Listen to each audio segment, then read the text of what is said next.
Every spring, the tiny town of Hollow Creek came alive for one very special occasion, the annual talent contest. The whole town turned out, critters in bow ties, birds in bonnets, and even the mayor, a snooty mole who wore two monocles just for flair. This year, all eyes and ears were on one contestant, Gary the Gassy Grasshopper. You see, Gary wasn't just any grasshopper. He had a gift, a musical talent unlike anything Hollow Creek had ever heard or smelled. He was a one-man jazz band, and his instrument of choice? The butt trumpet. Alongside him, as always, was his best friend and biggest fan, Jim Bob the Frog, who had volunteered to introduce the act.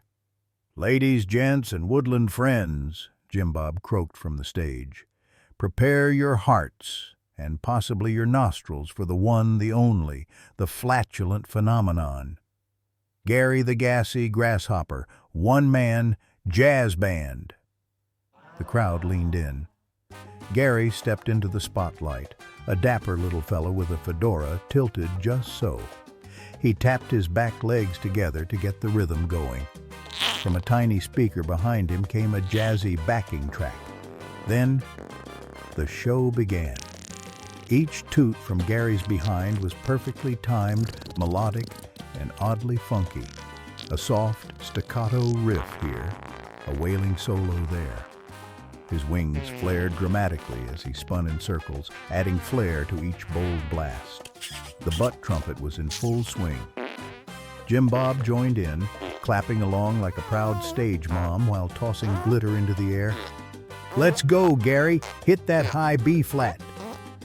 Gary winked, and with a deep breath, or maybe something else, delivered a sonic jazz blast so intense it knocked a squirrel clean out of a tree. The audience went wild. He shuffled sideways, moonwalked across the stage, and even did a backflip, all while keeping the rhythm with his gas-powered groove. By the grand finale, Gary was a blur of green limbs, jazz riffs, and trumpet toots. He finished with a dramatic leap into the air and a final that echoed across the valley like a heroic trumpet call from a marching band in the clouds. The crowd exploded in applause. Even the usually grumpy mayor wiped a tear from under his double monocle. That was the finest drumline of digestive jazz I've ever witnessed. Gary took a humble bow, backwards, of course, and smiled, just sharing the gift I've been given. And so Gary the Gassy Grasshopper officially became the most legendary one-man jazz band in Hollow Creek history, farting his way into fame, friendship, and more carrot cake than one bug could ever eat. Jim Bob patted his friend on the back. "Gary, you didn't just break wind tonight, you broke boundaries."